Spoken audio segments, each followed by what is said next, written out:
casts a lot of onus and responsibility on the merchant banker to actually open the IPO when he's confident of garnering the investor support. So it's a beautiful feature that has been given on this platform. Knowing, again, understanding that, SME segments will be known regionally, will not have an access to investing community across the length and breadth of the country. It is not necessary that you have large number of investors participating in an IPO. So what has been given a benefit in the SME segment is that your IPO can get completed even if 50 applicants have applied for an IPO. This number is 1,000 in case of a main board IPO. But in SME segment, the minimum number of applications is kept at 50, which allows lower number of investor participation. With lower number of investor participation, your issue can still get subscribed. So most of the SME companies are having lesser number of shareholders, and they do not want to go, full-fledged into the capital markets by having a large family of shareholders. So this feature again helps them channelize their investing opportunities, or channelize, their sale for the demand for their securities to a limited set of investors, and restrict the family of shareholders to the company. So these important differentiation that has been kept at the framework level have added the segment to be a very lucrative opportunity for an SME entrepreneur. They are able to tap funds, and they are also able to do it in an easier manner without adding much burdens onto their costing. With respect to ongoing compliances, once you have decided that you want to list yourself, it's also very important how prepared you are to meet the ongoing compliances of the exchange. And here also a lot of dispensations have been given with respect to frequency of the compliances. So in case you are a company listed on the main board of the exchange, you have to make quarterly submissions. And you have to make quarterly submissions and also publish those financials onto the leading newspapers. But here it's restricted to half-yearly submissions. So you have to finalize or publish your results on a half-yearly basis, and you disseminate onto your website, and that is enough for compliances. So the cost is also reduced, and the frequency or reduction in frequency also helps the SME team to gear up from from preparation of an annual accounts to half-yearly. And subsequently, when they opt for migration to the main board, the team is geared up to even move into the quarterly disclosure regime.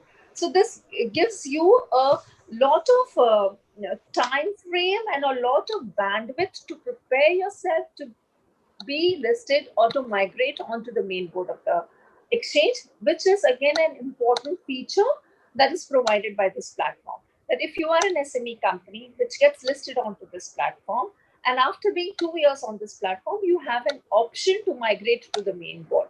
So today, when I talk to you, we have 210 companies which have got listed on this platform. And these companies raised more than 3,200 crores of funds. And out of this 210 companies, 40 companies have already migrated to the main board. So today, they are available for trading at the main board of the stock exchange. So this is a very seamless migration opportunity that is offered to the promoters. And most of the promoters have actually, capitalized on this kind of an option that has been given, and are now on the main board, which would have been a very, very difficult procedure or a difficult onboarding facility for them to directly go to the main board. So it's providing them a very good leg room and a space room, so that they prepare themselves for listing.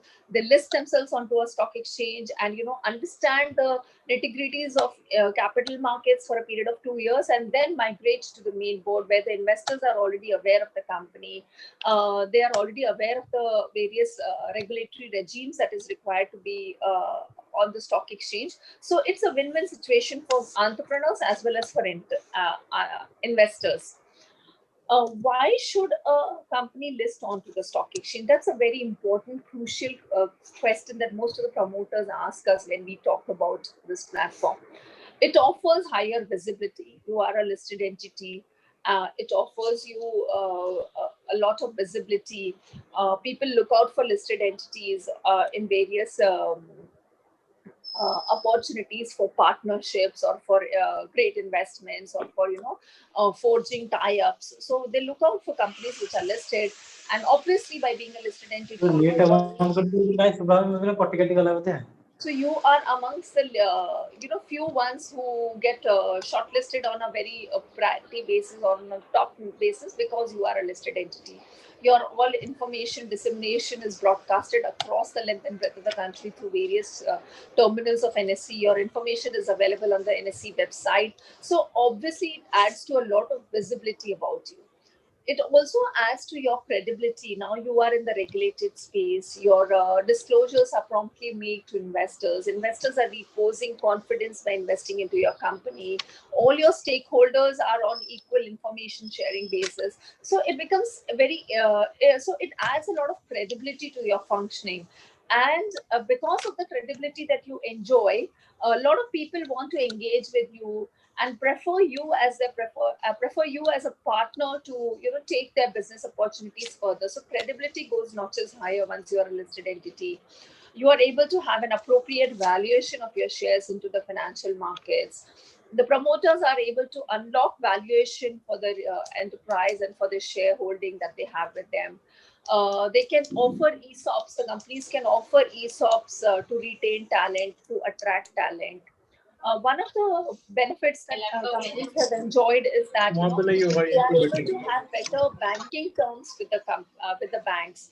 All the entrepreneurs who are listed onto our segment today, NSE Emerge platform, have confidently vouched one fact is that the moment they were a listed entity, they started getting lower.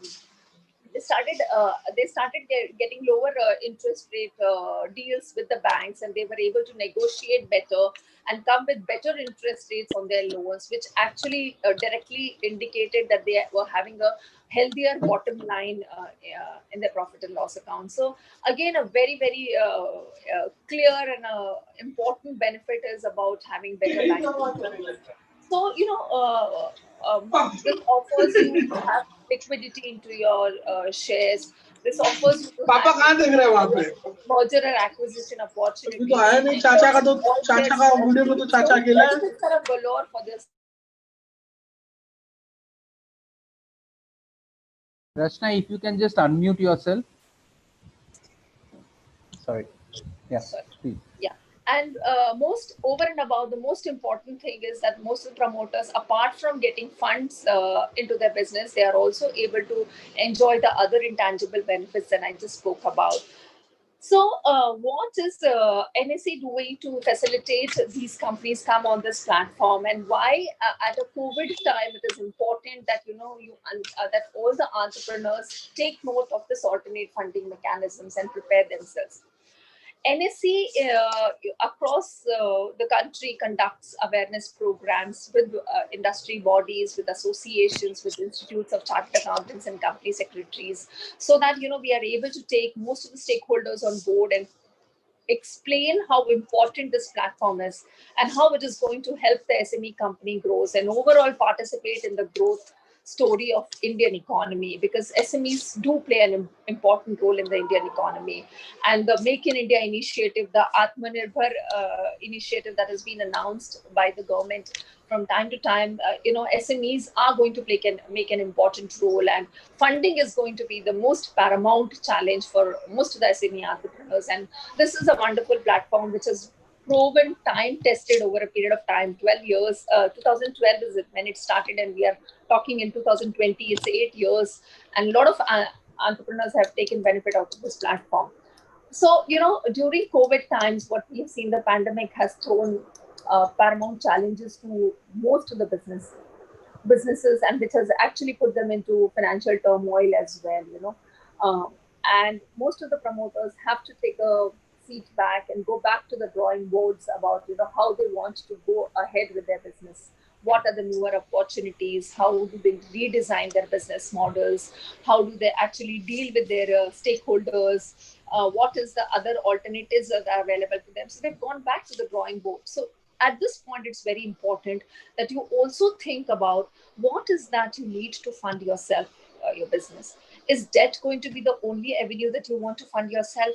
If debt and equity is a combination, what is that you need to prepare yourself for equity? Should I move away from a tax-oriented balance sheet to a growth-oriented balance sheet planning? Should I, engage with an intermediary who's going to help me walk this path and get a valuation done on my company to see that where I stand and where I would want to be? And if I have to tap the financial markets and come up with an IPO, what is that I need to do? Housekeeping within my organization, what is the team structure I should have within my organization? So it's important that at this point of time you put down all these reference points and start your planning and your way ahead based on these milestones that you're setting for yourself. And the journey is going to be easy, and NSE is there all the time to participate and to help you, actually walk this path. And we are not there only with you till the milestone of you getting listed, but we walk the path with you even post listing. So NSE is committed to facilitating all the corporates in their fundraising initiatives, whether it is through the equity mechanism or through the debt mechanism. So we are there to facilitate you. It's about you, how prepared you are, and how eager you are to participate in an alternate funding mechanism and actually fuel your growth plans. So thank you for this important session, and I'll be here to take any queries. I can take this right away, or we can take it at the end of the session also. Thank you so much for giving me this opportunity. Over to you, Dipon. Thank you, Rachna. Thank you for highlighting the benefits, the process, why listing. And I think the last words that you said, that NSE is there to handhold the encouragement. And before I go to Gaurav, maybe I mean, when Rachna has spoken about how the promoters have been encouraged to come into this platform, I think with so many MSME promoters, we have one with us, Mr. Pramod Agarwal, Managing Director of SMBD Polypack. So before I come to Gaurav on the say the time frame, on more the benefits and the cost structure, Pramodji would like to listen from you as to what actually motivated you to come to the listing platform, and how different was it when you have actually started the journey and now when you are listed entity for the last 3 years. If you can just highlight a bit with our entrepreneurs. Good evening, Mr. Nipun, Ms. Rachna, and I'm also thankful to Mr. Dash and Rath to give me the opportunity to speak to this platform. I had a vision to increase my business, increase my plant with a higher capacity, and there was a shortage of capital, and the interest cost was also going higher. So I came to know with someone that NSE is offering a very good opportunity in NSE Merge. I made my detailed DPR project report in micro level and met merchant banker. I met Mr. Gaurav Jain and taken his advice. He given me his valuable advice to regarding financials and all these things, post regarding issue preparation and all these things. So after meeting the merchant banker, we we worked on the financials, and also the company. I also appointed one chartered accountant and company secretary who made my books and my this legal matters according to which is required as per NSE norms. And my vision was this to increase my plant, and within the time frame of 3 months, I made the issue. I got the necessary approvals, and I increased my plant with the capacity of my plant within the time limit. Now we are also thinking to go on the main board promoting after this COVID becomes over. We are also trying to go to the main board with the help of National Stock Exchange. Right. Thanks, Mr. Pramod Agarwal. Thank you. You reiterate our belief that this is a great avenue for promoters. Thank you so much, Mr. Thank you, madam. And also, like Pramodji, thank you for highlighting what Rachna also said regarding the migration to the main board. I mean, it should not be felt like all the entrepreneurs who are here, like this is just the starting point, and then we get to, as days go by, the companies will migrate to the main mode and have better valuations. Now we have Mr. Gaurav Jain. Gaurav, thanks for joining once again. I think we are now in a series of roadshows with Gaurav in terms of educating all investors. And as Pramodji mentioned, that the first thing that he did was to go to Gaurav. I mean, without the merchant banker, this be it SME IP or be it any IP or be it the fundraising, be it in the private space or be it in the listed space, I think the merchant banker's role is absolutely paramount and most crucial. So, Gaurav, if you can just highlight, as Rachna has mentioned, from the company's perspective, I mean, what are the readiness that the company needs to have? Maybe some amount of like you can highlight on the timelines and maybe some amount of the costing part, because compliance and costing, these are the two things that promoters, they generally get jittery of when they think about listing. So highlighting these 2 points and maybe some of the experiences what you have had over the last 7 to 8 years, that will be really beneficial for our participants. Over to you, Gaurav. First of all, thank you so much for having us here on this webinar, whereby we are looking forward for a large number of participation from Odisha. I feel I'll just try to cover up the costing part, timeline part, what all preparation that is required to be done from the company side. Adding up to what Rachna ma'am has told, I would like to specify the eligibility criteria that has been created by NSE are so simplified. Any growing companies can now approach exchange for listing, raising money on the SME platform. We have seen various sort of companies, maybe from a 10, 15, I'm just talking from the practical perspective. We have seen companies from a 10, 15 crore of turnover to a 500 crore of turnover listing on the NSE Emerge platform, profits of some 30, 40, 50 lakh rupees to maybe a 10, 20, 30, 40 crores. So look at the large range of companies that have got listed. By giving this example, what I mean was any sort of companies which are growing continuously can look forward on the for listing and then raise money with this alternative form of investment.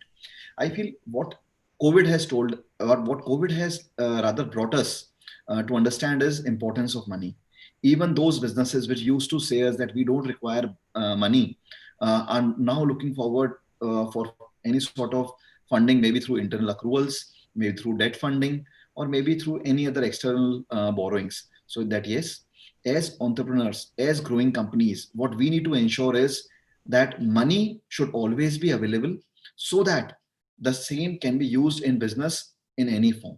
The same can be used in business for its survival. The same can be used in business for its growth. The same can be used in business for expansion, diversification, for anything. The sole thing what is required is money. So what we are talking about today is alternative form of money through listing on the NSE Emerge platform. All sort of growing companies practically can look forward in case if their businesses are growing. That's what we would like to say. In terms of readiness is concerned, in terms of with all sort of practicality is concerned, even like probably we even listen to Pramod Agarwal ji, who have already listed his company. Like probably he onboarded a chartered accountant, he started creating papers and everything. I'll talk about what all things are required by by any company in case if they are looking forward for listing. So in listing, we do due diligence. Due diligence is largely done for financials. Last 3 years accounts are checked thoroughly. So we restate the accounts with the help of chartered accountant. We, in case of any grouping is wrongly done, in case of some provisions like gratuity, it is not being done. So all those things are being taken care of. In case if there are some bad debts which are wrongly claimed, not claimed for any of these. So we try to arrive at the proper profitability of the company. That's what we do in the financial due diligence. Then we do secretarial due diligence. So all the due diligence in respect to ROC related filings. So as company, you are required to document each and every meeting what you have. Various forms are required to be filed.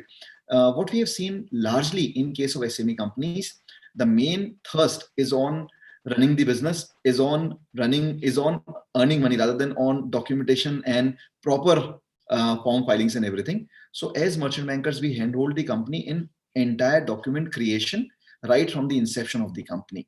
So all sort of forms, all sort of everything would be compiled properly and filed with ROC. So before you approach public, all documents are in place. Then we do legal due diligence with the help of legal advisors. For example, in case if you say that yes, you own this property where office is situated, so we look at the papers.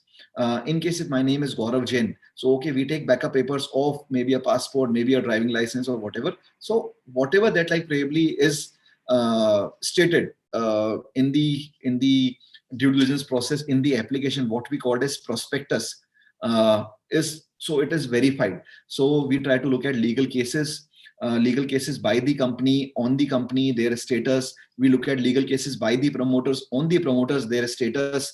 We look at various government regulations that is being put into in terms of things.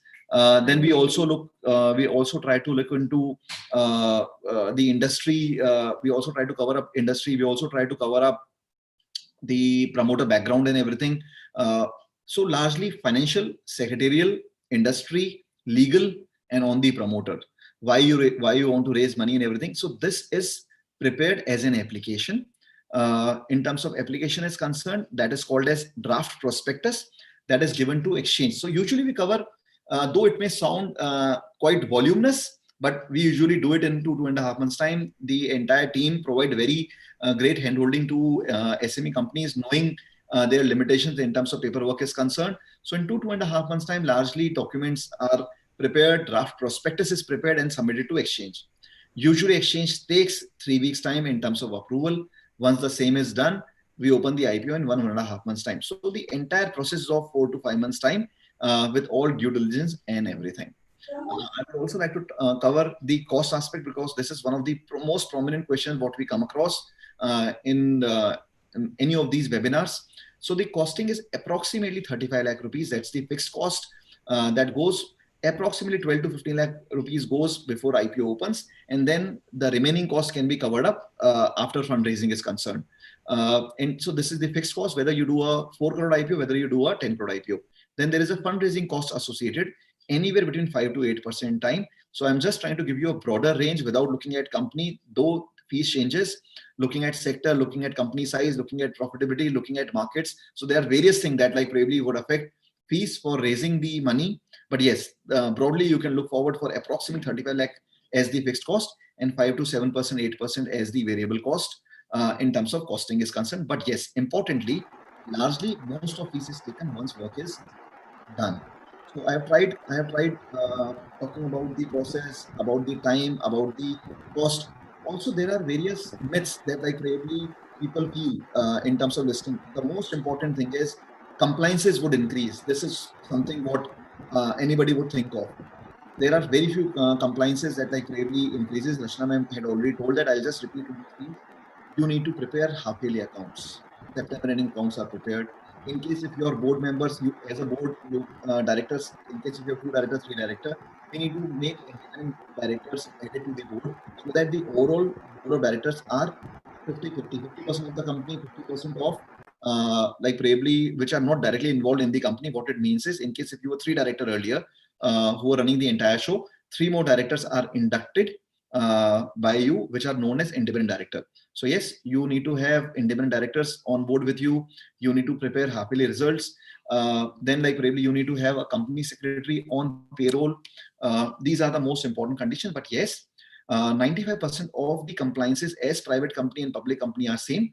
As private company, maybe we don't follow the entire things religiously, because you would be now listed company. Then all things are being taken care, all things are looked into with proper care. So you need to follow rules properly, what you are not following as private company. But yes, compliances, in case if you want to actually create wealth by giving equity to someone else, you need to be a bit more responsible.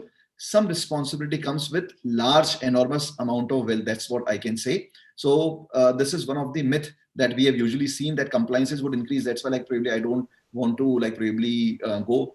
Another thing, what people think is we can easily take bank debt. Why to list? Please understand, even bank goes to equity markets to raise money and then give you a loan. So you need to understand, you can directly approach equity market, listed space for raising money rather than going to banks. That's what is the basic idea. Some people also talk about interference would increase, like probably in terms of questions would be raised against our working confidentially may get loose. Please understand, the best of companies in the world or in India, maybe a Reliance, maybe an Apple iPhone in case if you use, maybe Samsung. All these best of companies may have far confidential data than what growing companies may have. Everyone is listed, and there are ways and means whereby you disclose information. So you need to understand compliances shouldn't refrain you from listing. This is something which actually provides you as alternative way whereby money can be raised. You should create an alternative platform for your business in case if possible, to raise money in case if there is a possibility in your business, so that it can give boost to your business. So I feel as of now I have just this thing to say, just summarizing the entire thing. Processes are simple. Merchant, you just engage the merchant banker, and merchant banker do rest of things. Whatever other agencies are involved, merchant banker help you identify those and then recruit them, so that in a most simplified way you can come up with IPO. So having said all this, the most important thing what is required is growing business. So in case if you are in business which is continuously growing, in case if you are ready to take responsibility, uh, to morally support your shareholder in terms of growing their money, in case if you're ready to take more probably you, in case if you're ready to take more efforts in ensuring proper compliances, then yes, this platform can be used to move your business to next level by raising money. Thank you so much with this. Thank you, Gaurav. I think that was Gaurav Jain, I mean, from the merchant banker's desk, you can say, as to just summarizing. Of course, we cannot have a discussion of the entire process in a span of 10 minutes or 15 minutes, but I think Gaurav has highlighted the most important points in terms of what can be the challenges that the MSME feel. And I believe like equity is more of a concept, and initially you need to come out of that mindset that yes, you will go into a public space. Gaurav has also highlighted, I think, most of the, I mean, the process related activities. I would like the participants to post their questions and in the chat box, and we can take it up. I'll come back to Pramodji. Pramodji, like Gaurav has just mentioned, like it is very important for a promoter to have the courage to look into that there will be no loss of control when you go for a listing. You need to have a mindset to go towards equity. So how did you get into this preparation? I mean, see, MSMEs are closely held company, as we all know, when it comes to shareholding or when it comes to their businesses. But going public, it was like a stepping stone for you. So how did you make up this mind of not going to public or not having this loss of control fear? I would just like to know, which might help all our entrepreneur friends. Uh, Actually, my holding was 100% before IPO. So I decided to offload 36% of my holding through IPO. So I still hold 66% capital, and I am in a comfortable position. So if promoter this sells his equity up to 60%, I think he is comfortable. I was comfortable in this matter. Okay. Yeah, I mean, that's what I wanted to actually highlight, that even if you are giving off this 25%, as Rachna has mentioned, the eligibility criteria is like post listing that 25% holding would be with the public. So 75% is still with the owner. So you are still the owner of the business, and Yeah. you take your decisions on a daily basis. And the retail shareholders, they don't come down, and they don't, I mean, much of their interference is there. So I think this should be encouraging for all the promoters here who might think that it is my family business, it has been going on for ages, why to involve external investors? So once if you can have that mindset, I think we can encourage you for the listing bit. Gaurav, just coming back to you once more, like regarding, you have highlighted most of the processes, I'm sure. So, but just would like to know that you have mentioned that there are classes of companies from a 30 lakh, 40 lakh range to maybe in crores. So we have a mixed ambience and a crowd which can have, say, maybe smaller units to medium sector units and some maybe larger units. So Gaurav, can you highlight maybe one or two examples of your see the last 7, 8 years of experience whereby companies have grown with the help of listing a smaller company at the time of listing, and maybe now it has scaled up a bit?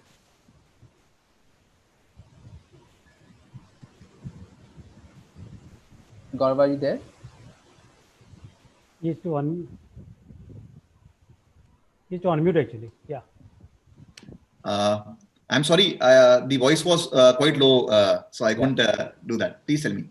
Yeah, Gaurav, I just was just trying to understand, like you had mentioned, regarding the classes of companies from 30 lakh, 40 lakhs to say maybe in crores as well. So, I mean, listing, this platform has given listing to many of the companies. As being from NSE, we have seen that.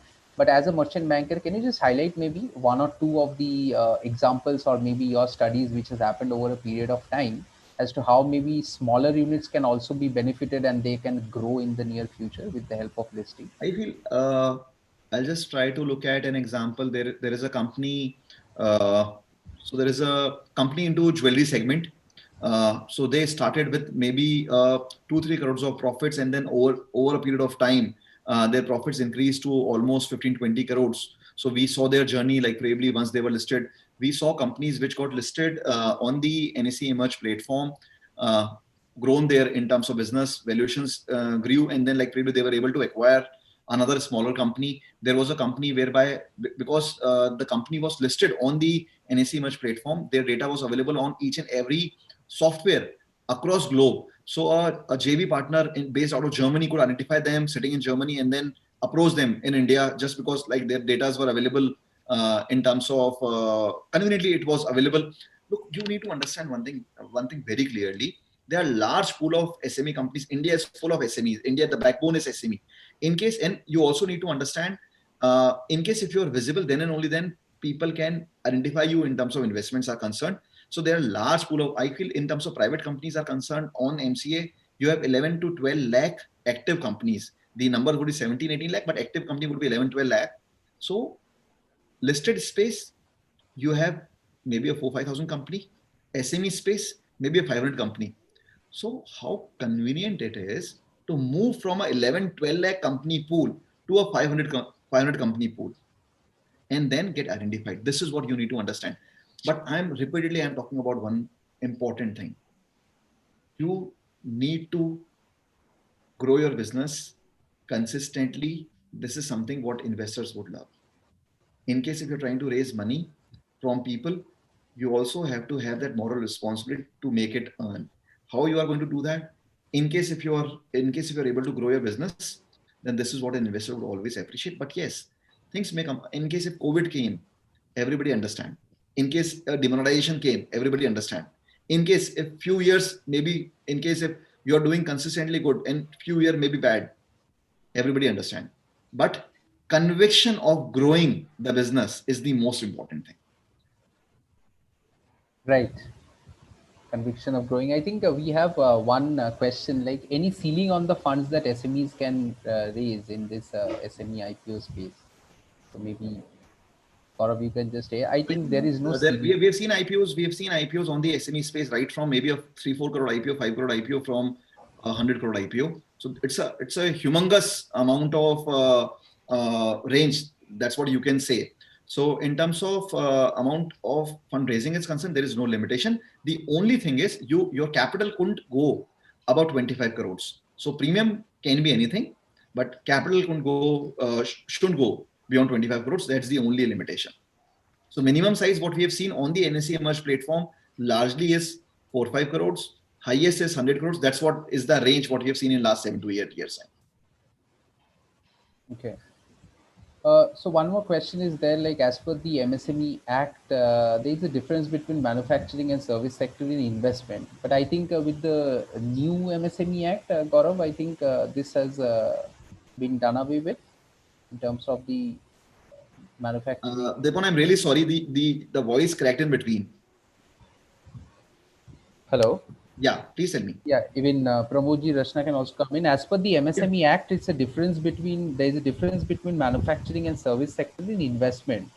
So the question is whether the same fixed cost should be required in both manufacturing and service sector. But I think as per the recent definition, I mean, now it's a turnover based definition, right? And the But Dipon, cap as has, far as we are concerned, in terms of SME, the definition of SME on the exchange is quite different. So, like, really, we don't right.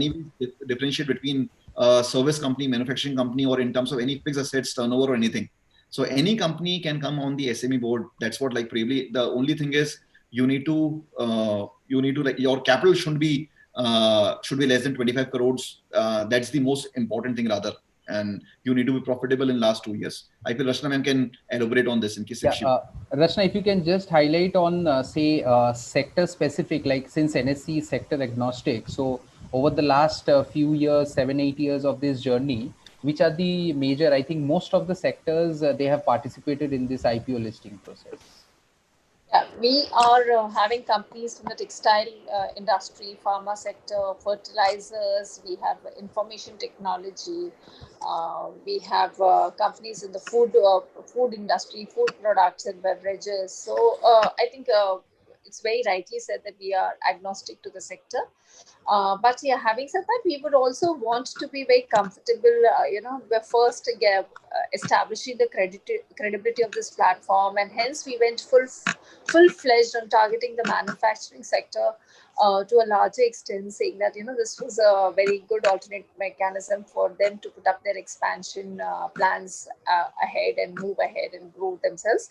But having said that, the services sector also has been coming on an SME segment. We have had an advertising company which has got listed on us. We have an HR consultancy services which have got listed with us. So it's the sectors are multiple. We have more than 19 sectors which have got listed onto this platform in the 210 companies that we have seen. So we're totally sector agnostic about this entire thing. And second is about um, what is the fixed cost or a variable cost that is required. So I think the only requirement that we look at is your profitability, about how you've grown over a period of time, and the definition by regulatorily we look at only the paid up capital. So there is no combination of a fixed, variable, turnover, profitability that we look at while we decide to list a company onto the stock exchange. Right. So we also have one question which I think I would be able to take up, like how many SMEs are listed in the eastern zone. So like 10 plus companies are listed, and 2 to 3 prospectors are filed on the exchange, and from different sectors. As Pramodji is also here, the SMBT Polypack is into the plastic segment, plastic and polymer. And in Orissa, operating people wants to know about the listed entity. So unfortunately, you can say Orissa, we haven't yet started the listing, and we are really looking forward for the first company to be listed from Orissa. NSC as well as HAME, we are doing some good inroads in Orissa. We are in talks with few companies, but we would really like to reach out through FICCI and through this webinar to many more companies who can show their interest. We can handhold them, guide them, and then slowly make it to the listing journey. So that is what is the Orissa scenario. I think I think it was really. I think we don't have much questions here. I have left my details with Fiki. Sanjeev has my details. So anybody who wants to know more on the same, anybody who wants to get in touch with us, or NSC, or maybe the merchant banker, can definitely get in touch with me, and I will leave all my contact details with Sanjeev. And before Sanjeev takes over, I would like to once again thank Gaurav, Pramodji, as well as Rachna for Thank you so much. being a part of this webinar. And I think we are doing this in a kind of a city-based or state-based thing, so that we can spread the awareness among all promoters and entrepreneurs across Eastern India. And we hope that today's session has given meaningful insights to the entire participants and the audience. and I think we'll get back with a few good promoters showing interest in the same. Just Gaurav, before we close and I give it over to Sanjeev. So somebody has posted like the variable cost mentioned by you is around 5 to 10%. So is it on the percentage of total amount raised, right? So that's the 5 to 10% Yeah, on the it would be. total IPO 5 to size. 8% is largely what we have seen in previous IPOs. So on the amount of fundraised. Right, right. So I think that sums it up, and that is the questions. So thank you once again, all the speakers, and over to you, Sanjeev. Yeah, thank you very much, Mr. Deepan. In fact, we had a very highly engaging and and also very fruitful discussion. So we are very thankful to our MSME committee chairman, Mr. J.K. Rath, for attending and out of his busy schedule.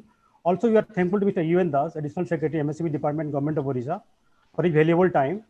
We have eminent speaker from NSE, Madam Rachna Busari, vice president. She had elaborate discussion. I think it was very engaging, also very fruitful for all the participants actually. Also, we are thankful to Mr. Pramod Ji, Director SMBD, Polytech Limited. And our special thank to Mr. Gaurav Jain. He's the Director Hem Security. His presentation was very, very articulate, very crisp to the point, and there was enough takeaway for all the participants. And last but not the least, my thankful to all the participants, to NSE. Thank you all. Thanks, FICCI team, for having us on this platform and for giving us this opportunity for a webinar. Thank you, ma'am. We're looking forward. Yeah, thanks, Mr. Pramod Agarwal and Gaurav.